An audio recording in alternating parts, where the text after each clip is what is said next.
Maybe put my glasses back on. If we could rise for the Pledge of Allegiance, please.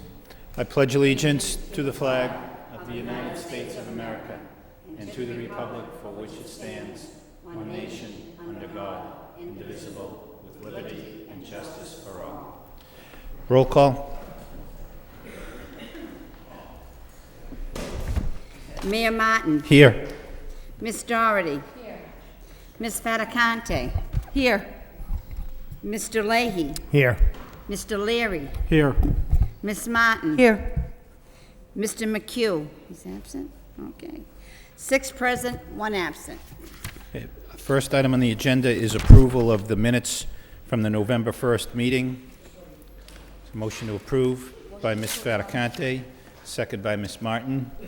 All those in favor say aye. Aye. Any opposed? The minutes are approved. Under permission to enter, Madam Superintendent, are there any matters? Yes, several contracts that I'm recommending the committee award. C. Lynn Chambers, $10,000 to provide staff training related to assistive technology instruments for students with special needs, funding provided by the Special Education 240 grant. Dorothy Eisenhower, $15,000 to provide training for those staff working with students with cochlear implants, funded by the Special Education 240 grant. The Carroll Center for the Blind, $12,000 to provide orientation and mobility instruction for visually impaired and blind students consistent with their individual education plans, again funded by the same grant. Seven Hills Extended Care at Groton, $39,841 to provide for the out-of-district cost for one student enrolled and receiving services as outlined in their special education IEP, funding from the local budget, the special education tuition account. Safeway Training and Transportation Services Incorporated, $10,000 to provide transportation for a student living in Newbury, Massachusetts, traveling to and from the Coastal Alternative School in Salisbury, Massachusetts. It's a student for whom we have responsibility, funding provided by the Special Education Transportation budget. Any questions? Motion approved by Ms. Doherty, seconded by Mr. Leahy. I'm sorry. Roll call, please. Mayor Martin. Yes. Miss Doherty. Yes. Miss Fattacante. Yes. Mr. Leahy. Yes. Mr. Leary. Yes. Miss Martin. Yes. Mr. McHugh. 6 yeas, 1 absent, approved. Thank you. Next item is under memorials. We have a moment of silence in darkened chambers offered by Ms. Fattacante for John Winward, father-in-law of Roberta Winward, art teacher at the Pawtucket Memorial School. If we could all please rise, please. I'm sorry, Mr. There was Leahy. one more. It's on the new syllabus. There's one offered for Francis Patrick Maloney, father of Richard Maloney, at the Maury School. He's a Maury School custodian. Okay, thank you.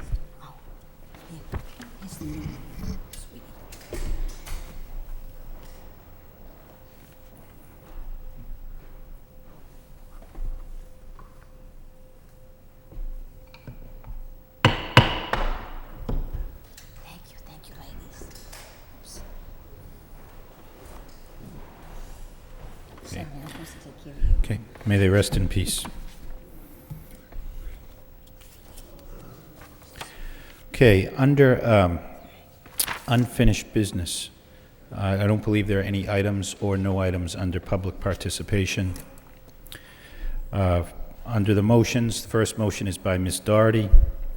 Request the superintendent provide a report to the curriculum subcommittee on the plan and timetable for evaluating the impact of the reading intervention programs and strategies being implemented this year at elementary and middle schools and at the freshman academy. Seconded by Mr. Leahy. Ms. Doherty. Thank you, Your Honor. I think this motion pretty much speaks for itself. We've got a number of intervention programs in place, and I just want to, stay on top of our plan for evaluating how successful they are and if there are any changes we need to make to them. Thank you. Thank you. Any further questions or comments? All those in favor of the motion say aye. Aye. Any opposed? The motion is approved. Next motion by Ms. Doherty. Request the superintendent provide a report to the facility subcommittee regarding the status of recycling efforts in our schools and administrative offices, as well as suggestions for expanding the program, especially at Lowell High School, where it might prove to be an alternative source of revenue for student clubs and activities. Second by Mr. Leahy. Ms. Doherty. Thank you, Your Honor. I think you may know today is America Recycles Day, so the timing is appropriate. I actually got a call from Mr. Wellenstein from the Department of Public Works Recycling Office, and he informed me, I guess there's a brochure on each of our desks about this program, the Green Team, that there are resources available to our schools where we can get bins and other materials to help with recycling. So I think this is very timely, and the piece about the high school is I'm hoping that we can, find alternative ways of our students raising money through expanding our recycling program. I think it's a really good idea. It helps to build character development in our student citizenship, as well as helping the environment. And my understanding from Mr. Wellenstein is a lot of these programs with the paper collection that we can actually get money back to the schools that participate in the program. They weigh the amount of paper that's collected and they write a check to the school. So I think it's going to be a win on all counts. Thank you. Thank you. Any further comments? Hearing none, all those in favor of the motion say aye. Any opposed? The motion is approved. The next motion is by Mr. Leary. Request the superintendent examine the feasibility of implementing through adult education and evening academy for high school students who may have more success in a smaller evening alternative school setting. Second by I'll second that. Ms. Faticante. Mr. Leary. Thank you. Just real quick, I guess with the new grant we're going to receive for the high school that the headmaster and his team are going down to accept, this is a timely motion from a standpoint. We're going to be relooking at smaller class sizes, smaller school philosophy in the high school. And I think one of this, when I look at this area, what I think of is discipline and enhancing the alternative school. This is definitely an area that I want to see enhanced. I think this is also an area where we might find other alternative programs. So my point here is to enhance discipline and remove what we said during, which we all ran on there, remove the incorrigibles from the classroom. However, there may be other programs here that might be advantageous to other students that, that I wasn't thinking of. So I think this is a good time to begin this, since we'll be going through this type of a review for the high school. And then this, I guess the alternative school programs really originated at night. And I can remember when my father was a school teacher, he taught at Holyoke High School. He taught, before he retired, some of these alternative programs and had huge success.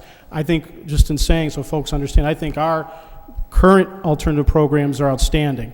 And I think because they're outstanding, we should be growing them and enhancing them where needed. So I think this is the thought process for my motion. Thank you. Any further questions or comments? All those in favor of the motion say aye. Aye. Any opposed? Motion is approved. Under subcommittee reports, the first item is a joint safety personnel subcommittee report on the safety summits of November 8 and 14, 2006. I think, Ms. Martin? Thank you very much. I was not able to attend the Safety Summit on November 8th, but I was able to attend the summit last night at the Pawtuckaville Memorial. I think that the information that was presented was absolutely in line with what the subcommittee had in mind when we kind of initiated this, the safety summits.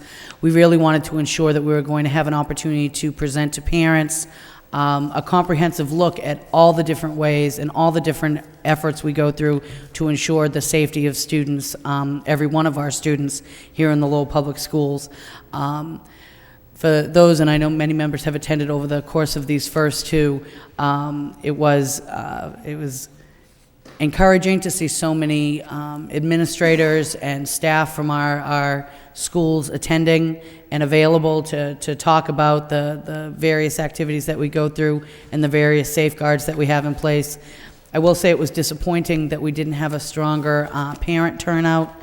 I think there was a great deal of information that was provided that those few parents who were able to join us got a great deal out of, but I really think that this is the kind of information that we should be quite literally trying to broadcast. I know that my colleague, Mr. McHugh, I believe had some conversations about wanting to have LTC actually tape one of the safety summits so that we can run it on public access. I would absolutely support that idea.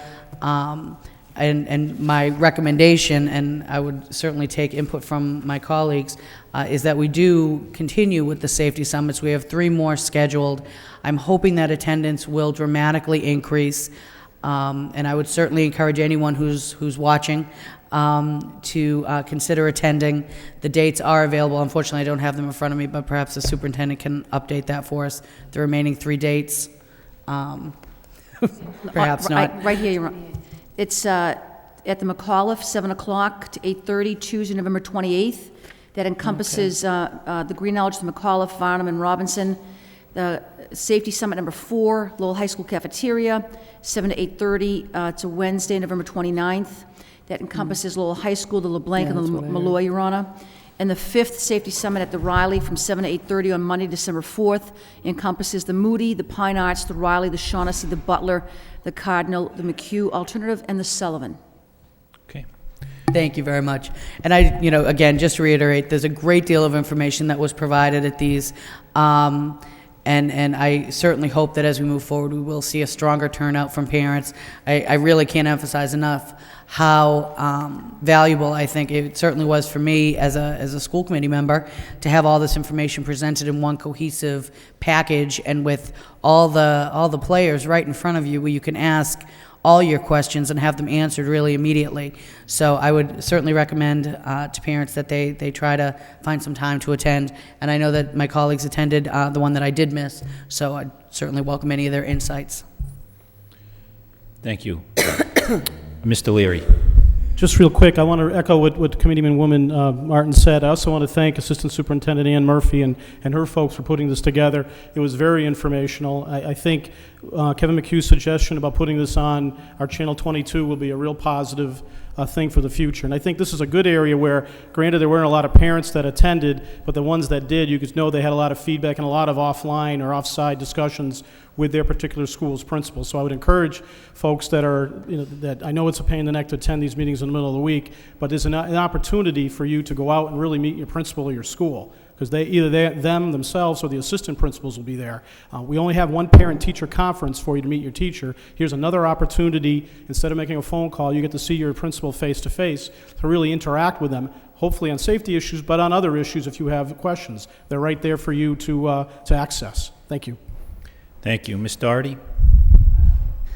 I guess I'd just like to add 2 things. First off, I was very disappointed by the lack of turnout from the community. I think it really speaks to something that we discussed at the Mary Bacigalupo Forum, that, educating our children and keeping our children safe is a community effort.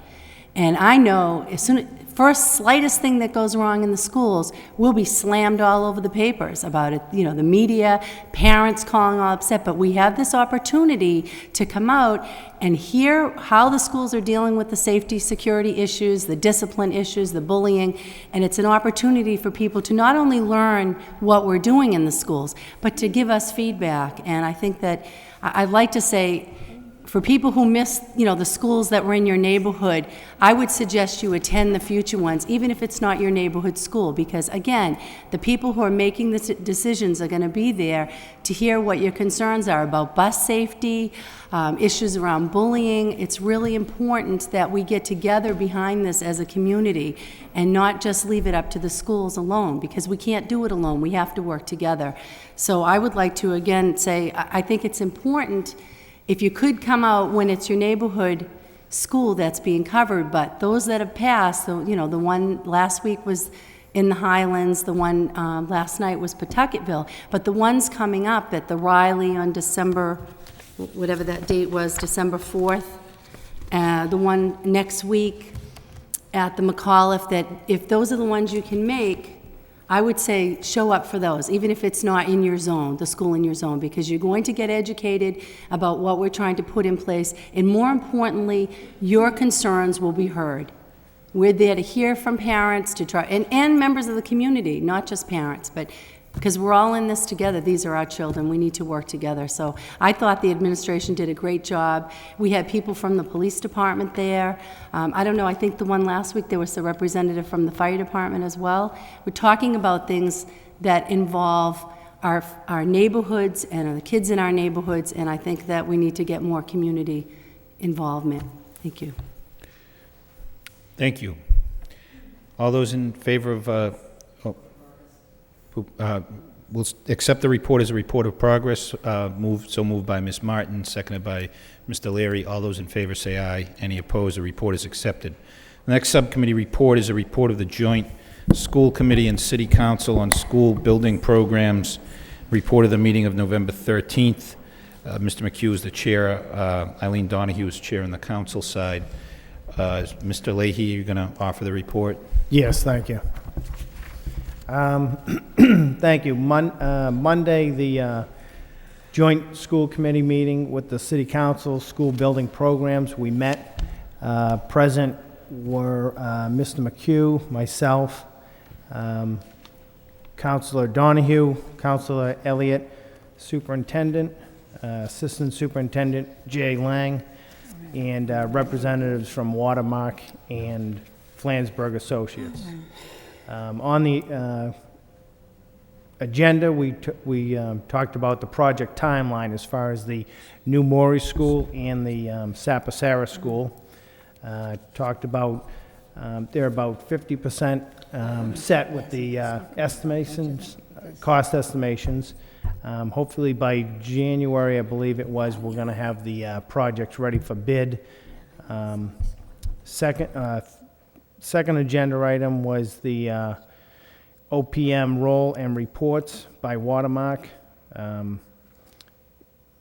Actually, we didn't actually get our notes yet, and I kind of got lost on this point. If I could ask Mr. Lang to jump in on this one for a minute. Thank you. This item, Watermark just reviewed the monthly status reports that they're going to be submitting to the school committee and the city council as currently, and then as the project goes along, just as an example of the information that they're tracking, timelines to the project, budget issues that come up. They just reviewed their monthly reporting format with us. Okay, thank you. Apologize, I didn't get the notes in time for this. After that, what we did was we had a presentation with model designs of the Morey School, and Watermark presented where the new school will be located on the grounds of the Morey site, how they intend to build the new Morey School with the old Morey School presently in use with the students. And then we went on to Sapasara School. There were a few changes in the design. They gave us the overview of how the buildings will be set up. The first drawing, I guess, a lot of the new buildings were going to be, say, onto the left of the old Butler site, and now it's set up where it's more evenly dispersed, a building on the left and a building on the right. So we discussed how that's going to be laid out. One problem with the Sapasara School that we talked about was there's a parking lot on the right side of the front building, which we thought was going to be donated to the city. So this presents a little bit of a problem. It's something we're looking into now, whether or not we have to buy this back or take it by eminent domain. But we had all intentions of this parcel of land being donated to the city, which is a crucial part to the design of the building, because that's where the buses need to come in off of Gorham Street to turn into the new school. Next, we talked about total project cost. When these two schools were first projected out, I believe it was 2001, so the costs have substantially increased since then. The Morey cost for the Morey School hasn't risen it's gone up, but not as significant as the Sapasara School.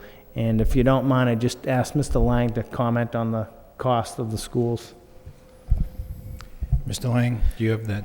Sure. The project was originally submitted to the MSBA in 2001, and the total price tag, if you just look at the Maury School at the time, was about $12.5 million. When we met in the summer of 2005 with Flansburgh, the architect, to revise some of the cost estimates based on construction cost accelerators and whatnot, the cost for the Maury School had gone to $17.6 million. So as we've gotten into this last year of actually finalizing the designs, really firming up what the space in the building was going to look like, what the different materials were going to be used to make the building. Both, I think what's significant here is both Flansburgh, the architect, as well as Watermark, the project manager, both had independent cost estimators cost out the projects. So we're looking at two sets of numbers.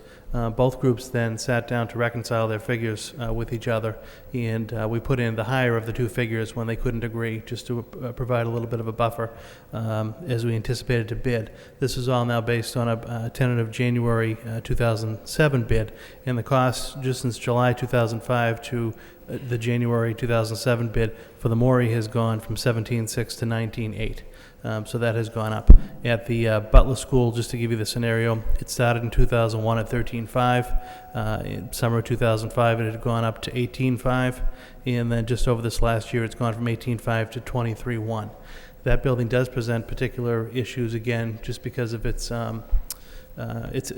going to be three very large buildings on a very small plot of land. So there's a lot of staging and sequencing that has to go along in that particular project. It is an older building, so it's not just a brand new build from the ground up, but there's a rehabilitation of the main building that has to take place. It is a historic building, so a lot of the work that would be done on the second two buildings on the sides it really has to keep with the historic nature, which does drive up the cost for that particular site. And as Mr. Leahy did indicate, we are looking at some of the land issues. But the projects have gone up significantly. I do think, again, I do feel pretty confident that based on both different groups doing their cost estimates and the reconciliation process that they went through, that these numbers, again, it is the middle of November now, we're only talking about another 2 months out to potentially when this would go out to bid, that these numbers would be pretty close based on current day construction costs. Thank you. We also did talk about the exploring possibly building the Sapasara School on a different site, but that was, we talked about that for about 10, 15 minutes, and that's a possibility. Whether or not we do that is yet to be seen, but we have some alternatives alternate plans that we can look at. And then after that, we basically just set up a next meeting for, I believe, January, was it? December, to go over more of the cost estimates for the school. And that was about it. Thank you, Mr. Leahy. If I could just add a couple of points. The cost increases are significant. It should also be noted that the state's contribution is frozen, so any additional cost would come to the city.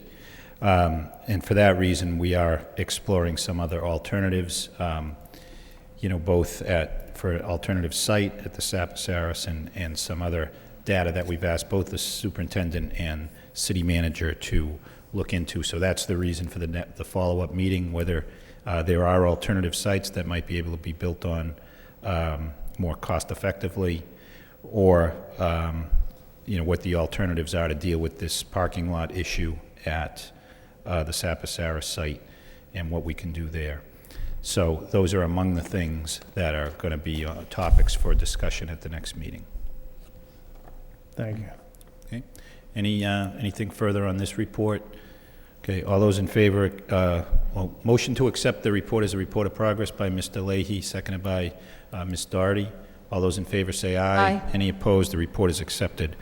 And the next item is not really a subcommittee report, but the committee did meet following that school building committee meeting with the city manager. There were some items that were discussed. I don't know if we need to. I'm happy to read the agenda items from here if that's acceptable. So one of the obviously one of the things that was talked about was the FY06 budget. Other city departments have been asked to reduce expenses by 1%. The city manager did not make that request to the school department. We realize, I think on the city side, that once the school year starts, a disruption of that magnitude would have severe instructional impacts. So at least for this present year, that was not the case. We talked a little bit about the FY07 budget, which we don't have a solid handle on yet, but we do expect some forecasting to be done in January. As soon as that is prepared by the city manager and the CFO, that will be provided to the school committee. We talked about the continuing issues with school maintenance in school facilities and accounting for those, and the manager, he indicated he would work with the school department on those issues. We talked a little bit about bulk purchasing for items in the city and the school department. I think some of that is going on now, and we agreed to look at ways to do that better and more frequently if possible. Also, we talked about staffing issues, things where the city and the school department need to work together, particularly things like school resource officers and nurses, security at school buildings, the need for people to sign in and out when they are on site doing work, and a process for securing prompt action on safety issues, things like crosswalk painting and the like. So it was generally a positive discussion. I think the city manager was open to concerns raised by committee members, and we agreed to meet again when needed.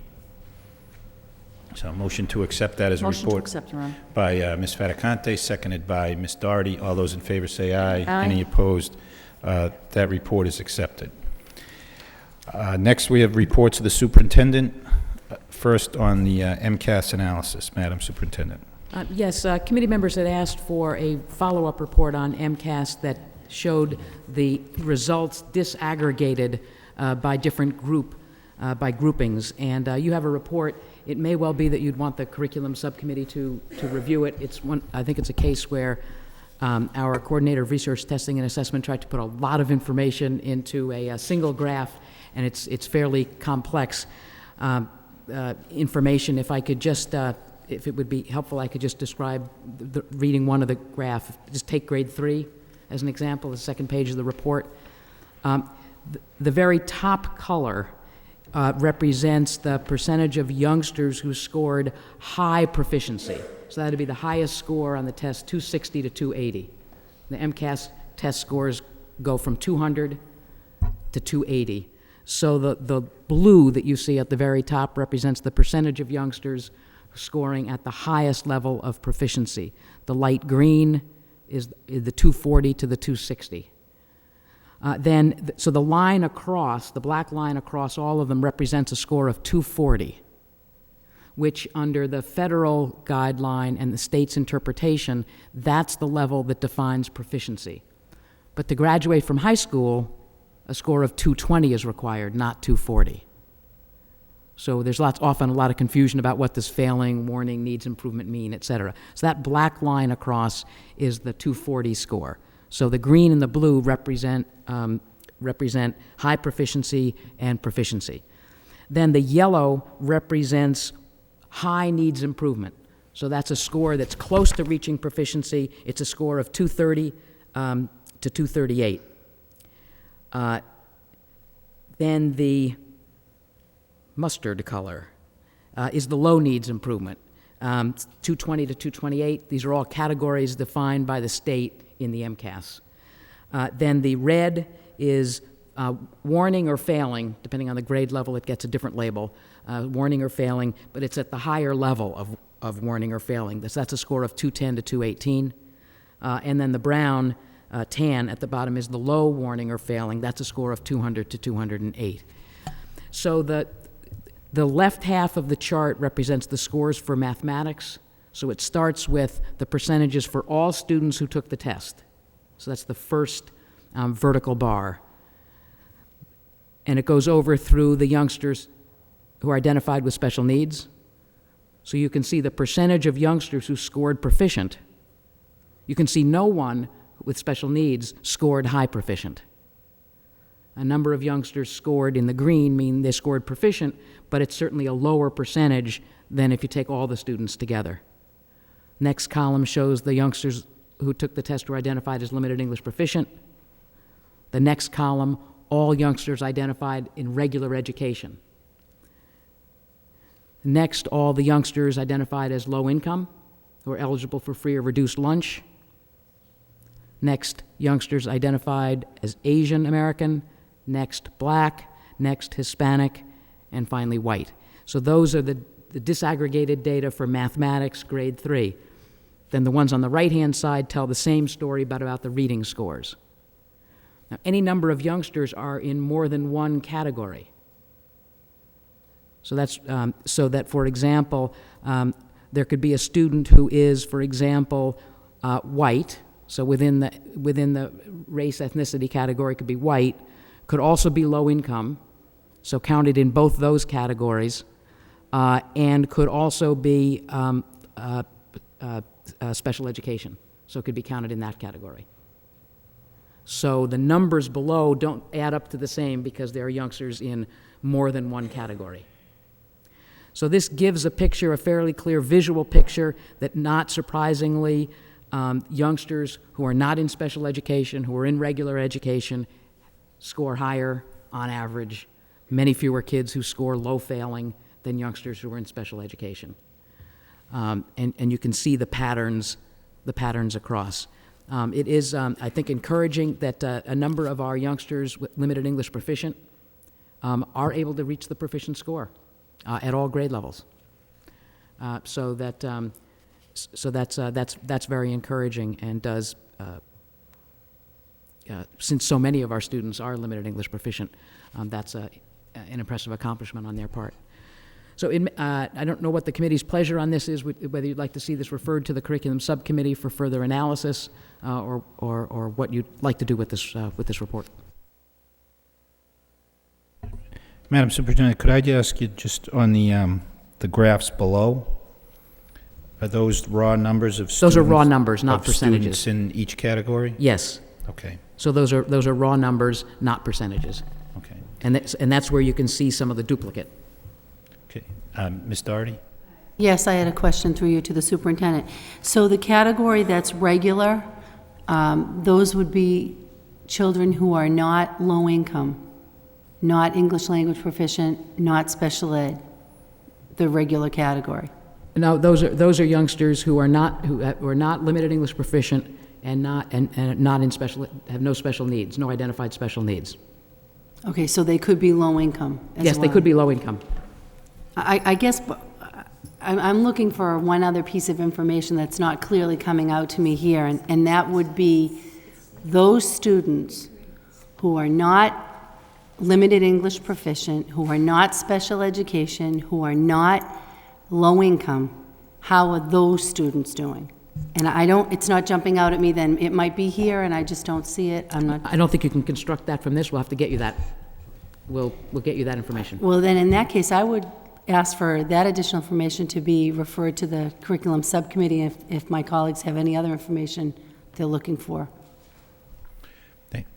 Thank you. Ms. Martin? Just to be clear, so basically as we look at this graph, everything from the red zone, so the red and the tan, that would be failing, and everything from mustard and above would be passing based on our current numbers. Based on a score of 220. Yeah, if we as a were to passing apply score. 220 at all grade levels. Okay. When the state, the federal government applies the 240 score to passing. They call 240 passing. So the state identifies 240 ultimately as passing. That's the standard that's applied in 2014. So the theory or the goal of No Child Left Behind and of the state's application of that is that every youngster would be in the green by the year 2014. That's the aspiration. Just to fine-tune my understanding of this, so that's the black line. Yes. The pale yellow, what's the score range on that? The pale yellow is 230 to 238. Okay. Okay. And that mustard is 220 to 228. Both of those scores at the high school, a youngster would graduate with those scores. Mr. Leary. Quickly, I guess the reports, you explained it a lot better than I initially looked at it. It's a little convoluted, good information, nice colors as well. I got a quick couple questions that might be similar to what the Committeewoman Doherty suggested, and I don't know how you go about doing this, and I don't want to cause more work, but it might be good information to look at. Transient population. What are their scores in terms of, first of all, what is transient population? Where are they coming back, and how are they testing in the program? So that's, I would suggest perhaps that might be a lower end. Maybe not. The other end is looking at the Latin Lyceum and the high honors, other high honors programs within the high school. How are they tracking, not only on this particular chart, but also compared to the state, as well as No Child Left Behind? I guess really pulling out the data and extracting the data, we can show a lot of different things. One, we can show, low-income children or students are lagging. I guess it wouldn't be too hard to predict that for a lot of reasons. But we also want to show the successes in terms of our higher honors programs. How are they compared to the rest of the state, compared to other schools? So we can really start focusing, really challenging our action plans, which are, some of them are already in place. When we start setting benchmarks, this data can assist that. I also want to pick out the transient. It's something we just need to know. I don't know what exactly we do about it, but if there's a huge number, I don't even know what the transient population is. If it's 10%, if it's 20%, that's something that we may need to challenge, other folks within state government to help us and assist us with not only revenue, but, any other action plans that they can create. So that, if there's any other information, that's just the stuff that quickly jumps out at me. But you did a good explanation of the report. I didn't know what the mustard and the yellow was, but I think that's, when you look at it after you're explaining it, it's actually a very good graph and report. Thank you. Thank you. I would just add, and correct me if I'm wrong, Madam Superintendent, but we didn't pick these categories out of the air. These are the categories the state requires us to track. That's So right. to the extent committee members want different information, different data, I think that's fine. That's right. But I just don't want people to have the impression that we just came up with these little categories for some Right. self-serving purpose. This is what the data we're required to track and report to the Yes. state. Okay. Mr. Leary. And I concur with that, but can we do this information? Can we track transient population? Is that doable, or are we going to upset the whole universe by trying to figure that out? It's nice that the state has these categories. I don't disagree with them. But if a transient population is huge, we should identify that issue and address it with the state and the Department of Ed or whoever to see what they can do to assist us, either with revenue or changing some of the MCAS standards. Because if someone's is a transient population, come from a different state, a different country, and coming in for part of the year, leaving in the middle of the year, and coming at the end of the year, or whatever type of scenario you can develop, that's impacting perhaps our numbers, and I'd like to know. I don't know if that's trackable. I don't know if that's identifiable. Madam Superintendent. Yes, the urban superintendents have identified that issue that particularly affects a lot of the cities, and we're working with the Department of Education to get an agreed-upon definition of transients so that we can compare apples with apples across the state, so that and so that this data then could be actually looked at and computed at the state level, rather than having every city and town doing its own particular analysis with its own particular formula for how to define a transient student. So we're working on that, and but we certainly can generate some of the information you're looking for. Though I do want to make sure that we ultimately follow an agreed-upon state definition, because it'll be the most meaningful for us in looking at our progress over time. And just to end it, to epitome the whole thing, I really agree with you. If this number is 20% of our population, it's something that we should be identifying, and I don't want to belabor the point, but thank you. Mr. Leary, I agree that information is good to have. I just don't want people coming away with the impression that we're picking these categories for our own self-serving purposes. Other data would be very valuable to have, and that's certainly one of the categories that we should have. Madam Superintendent. I know that a couple of years ago, at the request of the committee, we extracted the data for the youngsters at the Latin Lyceum. And based on that data, I believe we identified the Latin Lyceum, that if it were a high school all by itself, it would be among the top 3 high schools in the whole Commonwealth. if it was, its scores were competitive with Weston High School and Boston Latin.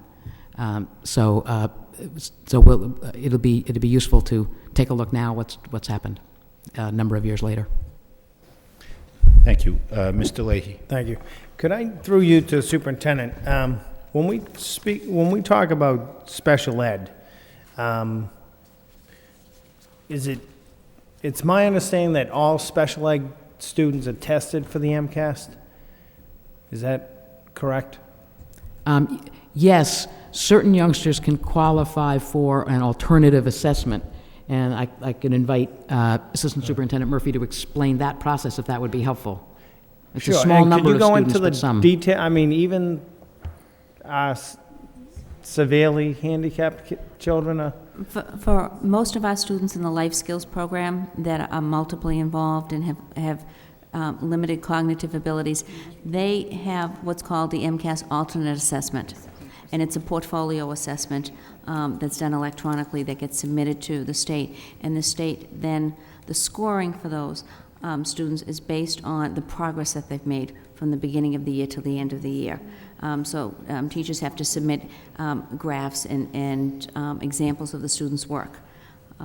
So they're not going to get a score similar to this, but they will be getting graded, and the scores that they get will contribute to the school's AYP.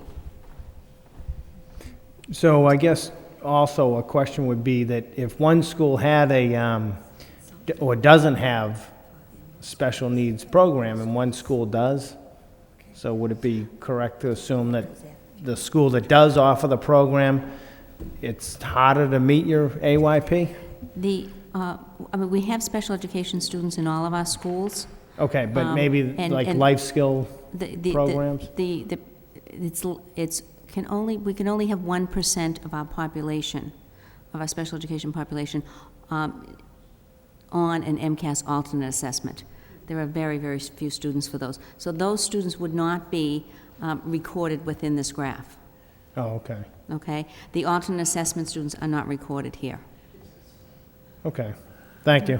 If I could. Madam Superintendent? If I could just also add that this data is district-wide data, so it also includes all of our youngsters, our 89 or 92 youngsters with special needs who are educated outside of Lowell, in placements outside of Lowell. They all take the MCAS as well.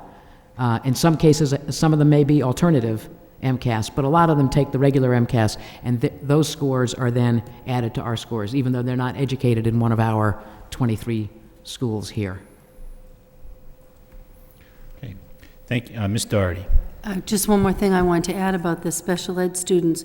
When we look at the grade 10 MCAS scores, the largest number of students who get the warning, reach the warning category, are special ed students. So that means those students do not receive their diploma if they're not able to get out of the warning category by graduation. Is that correct? Because we're only given diplomas if you meet the 220 or above. That's right, and then there's that option if you've scored a 216 or 218 to have your work assessed, and there's a waiver process for youngsters, and that's a process that I know we use for a number of youngsters with special needs. I mean, statewide, that's one of the places where youngsters with special needs, through a careful process of demonstrating that their classwork is equivalent to the work that youngsters who had scored above the 220 got, then that youngster is able to secure graduation, a 220 equivalent, even though they never actually scored the 220 on an MCAS. So that's one way that we're able to deal with that challenge, that particular challenge. Thank you. Just one more follow-up, Yes. through you to the superintendent. So what happens in the coming years when the 240 requirement comes in to those students? The requirement that the Department of that the Board of Education voted earlier this month, I think it was, I don't think it was last month, but recently, that they voted, does not set 240 as a graduation requirement. What it says is that if you score between a 220 and a 240, you have to continue as a junior and senior in high school to to take coursework that will help you develop your math skills, if it was math that you scored the 220 to 240, or if it's reading and English language arts, you've got to continue to take courses in literature, that you've got to continue to take those courses, a plan of study that will continue to develop your skills. And as long as you complete that coursework, even if you don't reach the 240, you can graduate. You will earn a diploma. But you have to have completed the coursework that would have you continuing to develop your mathematics knowledge and your knowledge of literature and reading and writing. So it's the board did not set 240 as the new graduation requirement. But it did say if you don't make 240, you have limits on the elective courses you can take. You can't drop math. You've got to keep taking math, for example. Okay, thank you. Okay, thank you, Madam Superintendent. Motion to accept the report as a report of progress by Ms. Doherty, seconded by Ms. Martin. All those in favor say aye. Any opposed? The report is accepted. Next report is on the McHugh Alternative Program at Riverside, also known as the Bridge Program. Madam Superintendent. Yes, committee members have a copy of the annual report for the 2005-2006 school year prepared by the Bridge Program at the David McHugh Alternative Middle School over at the Riverside School. And committee members have gotten used to seeing this annual report. It tracks some of the outcomes and successes of the school and describes a number of the programs. I particularly note its very intensive behavior support program, where by very consistent structures and very timely feedback, youngsters are really supported to develop the social skills and the positive behaviors that will enable them to be more successful in a more traditional school setting. Welcome any questions. Thank you. Ms. Martin. I'd really just say, meaning again, having had the opportunity to look at this report, over the course of these years, I'm consistently impressed with the work that the Bridge Program does. I think that when you look at, even just pulling out some of the numbers that they're able to provide us with, a 91% attendance rate for the students who are the biggest challenges, and for which truancy is one of the really overarching issues for all the other problems that they're having academically. So, to have achieved that, I think is really, you talk about the first step is, making sure the kid comes through the door. And I think that, again, every year it's consistent in the achievements that students are able to reach, and I think that it's really one of those great success stories within our district that we have such a unique partnership with Middlesex and really been so successful in forging this so that students who simply couldn't find success perhaps in traditional classrooms have this additional opportunity. And that we're able and willing and enthusiastic about providing it to them. Thank you. Thank you. Madam Superintendent. If I could just comment on page 15, this is building on what Ms. Martin was talking about. On page 15, there's a description of special initiatives, and the top one described is Project Give Back, which is a major focus of the school is on community service and helping the young people see themselves as valuable contributing members. And I had the honor, along with Ms. Murphy and Ms. Franco, a little bit earlier this month, of going to the breakfast for Lowell's Hunger and Homeless Commission, and youngsters from the Bridge Program were recognized for this program as for its annual honor for community service. And it was great to see the kids that represented the Bridge and represented their classmates really enjoyed the accolades that were bestowed on them that morning. Okay, thank you. Motion to accept the report as a report of progress from Ms. Martin, by Ms. Martin, I'm sorry, seconded by Ms. Doherty. All those in favor say aye. Any opposed? The report is accepted. Next report on the status of heating systems, Madam Superintendent. Yes, I think on your desks this evening is a copy of the most up-to-date report on the status of our heating systems and our elevators at our schools. And I want to particularly call attention to the report on the Morey School. The staff and and students at the Morey School have been patient as we've struggled with keeping that system operable. And I'm pleased to report that both boilers are now fully operable, and so that the school is not being heated by the one boiler that really was not designed big enough to heat the whole school, and that individual classroom control issues were fixed this past week. So we anticipate, if we keep our fingers crossed, that we can keep the heating system at the Morey going until a new school is constructed. The Rogers School has had some control issues due to a faulty air compressor. Those were resolved about 10 days ago. And the Stocklosa, with considerable support from the city, and I know the city solicitor's office, we've been able to get some of those problems that existed since the building opened. They're now being worked on, and so we're cautiously optimistic that we'll see improvement at the Stocklosa as well. Okay, thank you. Any questions? Motion to accept the report as a report of progress by Mr. Leary, seconded by Mr. Leahy. All those in favor say aye. Any opposed? The report is accepted. Next item is personnel report. Madam Superintendent.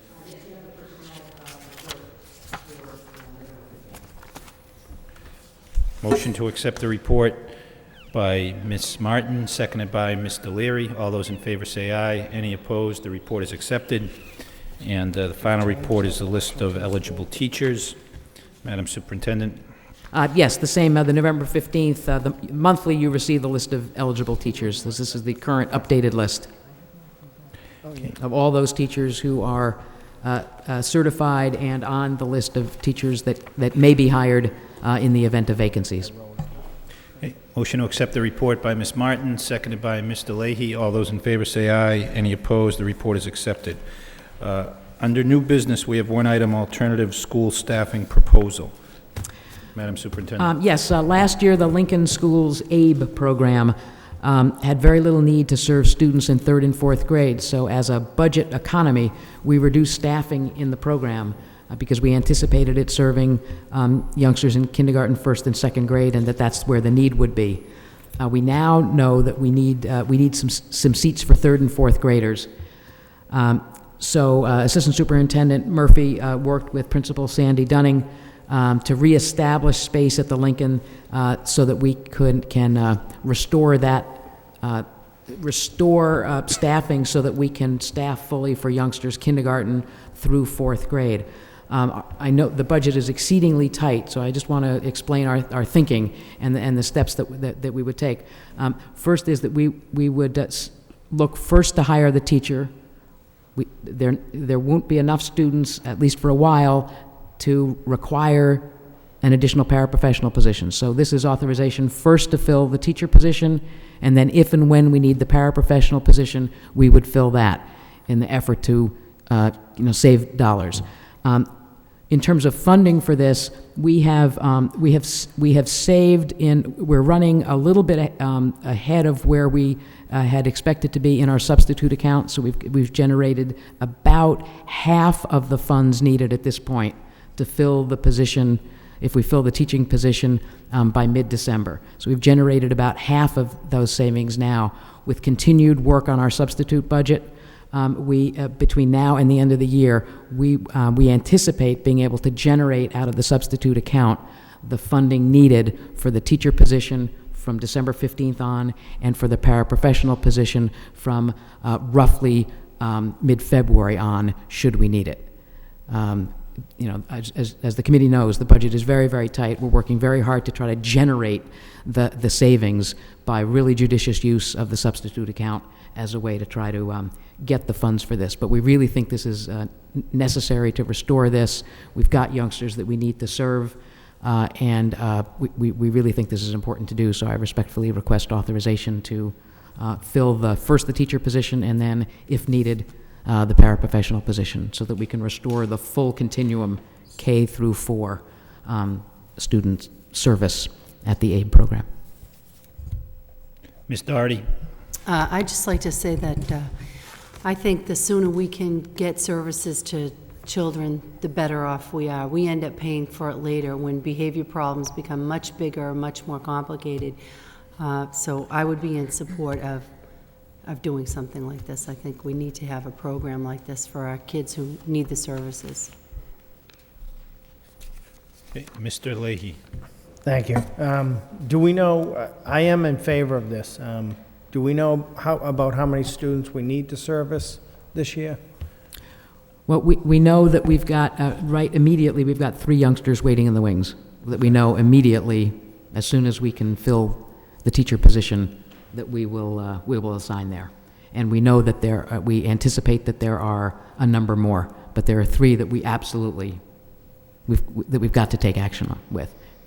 Okay. I mean, I support this. I happen to be in the neighborhood, so I popped in today, and I talked to Miss Dunning, so it's a great program, and it works, so I will fully support this. Thank you.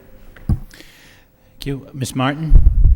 Thank you very much. Could I ask, I mean, I'd be extremely comfortable moving forward with the teaching position at this point, but I would prefer that you come back to us perhaps in January, February, when we've reached that point, when we're confident about the status of the substitute account, and we're confident about the need. So if we could I mean, I'd be comfortable moving forward with the teacher immediately to get these kids the service that they need and to get them in the right environment and out of the wrong environments that they're currently in. But I would like to take up the paraprofessional position as a separate item. I don't know if Be happy to do that. I'd make that in the form of a motion. Okay.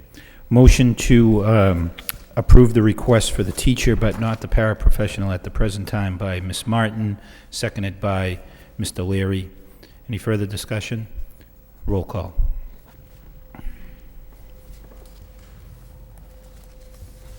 Mayor Martin. Yes. Miss Doherty. Yes. Miss Fattacante. Yes? Mr. Leahy. Yes. Mr. Leary. Yes. Miss Martin. Yes. Mr. McHugh. 6 yeas, 1 absent, approved. Okay, we have 6 requests for convention conferences. Can you prove that a report, though? Return of school Approve. statement proposal.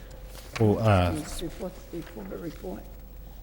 we adopted I know, the but request. it's not- Well, she has a report here, you don't want to... Move approval to accept the report, Your Honor. All right, motion to approve the report by Ms. Fattacante as modified, I guess, right? Second by Ms. Doherty. All those in favor say aye. Any opposed? The report is approved as well. This is good for the record, you know? Thank you. There are 6 requests for conference conventions. Any objection to consider them all together? Motion, Your Honor, to take them in their entirety?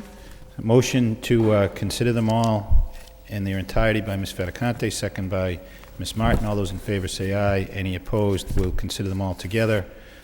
Is there a motion to approve? Or a motion approved by Ms. Sorry, motion to Fattacante, approve. sorry. Second by Mr. Leahy. Roll call, please. Mayor Martin. Yes. Miss Doherty. Yes. Miss Fattacante. Yes? Mr. Leahy. Yes. Mr. Leary. Yes. Miss Martin. Yes. Mr. McHugh. 6 yeas, 1 absent, approved. I know. Yeah, just for the public's edification, Your Honor, 3 of these particular trips deal with students who are taking field trips during the holiday season. One is to New York. Great opportunity for kids to see a fabulous city, the wrestling team, ski team.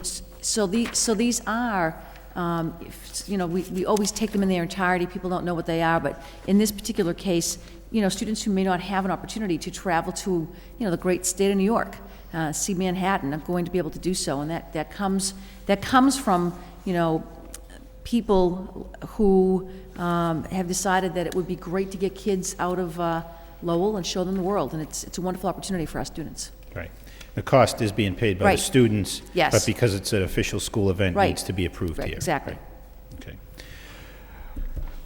Okay, the only other item on the agenda is to acknowledge receipt of a thank you note from the family of my friend Jim Seralt, who passed away at a very young age, I think age 45. We have a note from his family that says, "Our family appreciates your kindness and moment of silence in honor of our Jimbo. Motion to Motion to accept and approve, place on motion file to by Ms. accept. Fattacante, second by Ms. Martin. All those in favor say Aye. aye. Any opposed? The communication is accepted. I believe that concludes the agenda. Mr. Leahy? Thank you, Your Honor. If I could take a point of personal privilege, I just wanted to mention a couple of things. I think as a committee, we wanted to congratulate Coach Boyle. He accepted an award last week for Coach of the Week, correct me if I'm wrong. And he was on television. He got a $1,000 check for the school, so I'd like to congratulate him. And just one other personal note that I wanted to pass along, that I happened to visit the Robinson School last week, and I just wanted to say that I thought Mr. Murphy's doing an excellent job up there with all the students and with the support that we've given them this year. I think that school they're doing a great job, and you can tell when you walk through the hallways, the kids are great up there. So I think we did a good job on that. And Ms. Fattacante's passing me something here. You caught me off guard. What do you want me? Would you? It's another, if Mr. Leahy's Okay. giving accolades. Dear Mr. Samaras, the MIAA, this is from the MIAA, I'm writing to congratulate your school for being selected by your district to receive the MIAA District A Sportsmanship Award. If anything says more about our youngsters at Lowell High School, this says a tremendous amount about our youngsters at the high school. For our youngsters to have been selected by other members of the district that they deal with to receive this award is a real big pat in the back to young people. When they leave the city, they go to other athletic events across the state, and they represent Lowell High School. And this tells me that they clearly understand what that means, Your Honor. So big kudos to Bill Samaras and all our coaches and all our student athletes at the high school. Okay, congratulations to all. Motion to adjourn by Ms. Martin, seconded by Ms. Doherty. All those in favor say Aye. aye. Meeting stands adjourned. 8:10.